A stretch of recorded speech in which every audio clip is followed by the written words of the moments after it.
छोटी कहानी शिक्षा देने वाली दो। एक गांव में रोहित और सूरज दो जिगरी दोस्त रहा करते थे। गांव में उनके लिए कोई अच्छा काम नहीं था, इसलिए वो दोनों शहर जाकर काम करने का सोचा और अगले दिन काम की तलाश में निकल गए शहर की ओर। शहर गांव से बहुत दूर था। कई घंटों चलने के बाद दोनों दोस्त एक पेड़ के नीचे आराम करने के लिए बैठे।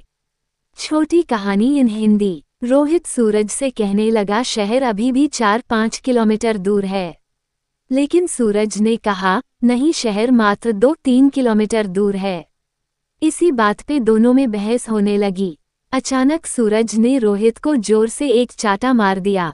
रोहित शांत स्वभाव का था, इसलिए उसने सूरज से कुछ नहीं कहा और एक लकड़ी लेकर जमीन पर लिखने लगा, आज मेरा जिगरी दोस्त ने मुझे चाटा मारा। फिर दोनों शहर की ओर चल दिए। अब कोई किसी से बात नहीं कर रहा था। रास्ते में एक छोटी सी नदी आई जिसे उनको पार करके जाना था। सबसे पहले रोहित नदी में उतरा और उसका पैर दलदल में फंस गया। उसने सूरज से मदद मांगी और सूरज जल्दी से भाग के रोहित के पास गया और उसे दलदल से बाहर निकला। फिर दोनों एक साथ नदी पार किया। कुछ दूर जाने के बाद रोहित को एक दीवार नजर आया।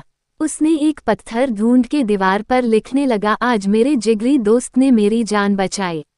ये देखकर सूरज रोहित से कहने लगा, जब मैंने तुम्हें थप्पड़ मारा तो तुमने वहीं पर जमीन में उस बात को लिख दिया, और अपनी जान बचाने की बात तो तुम नदी के किनारे भी लिख सकते थे, तो इतनी दूर इस दीवार पर क्यों लिखा?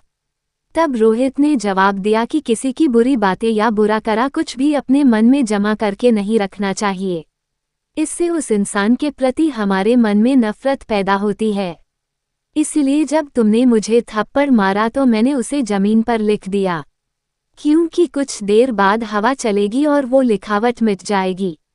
लेकिन किसी की मदद को कभी भूलना नहीं चाहिए, उसे हमेशा याद रखना चाहिए।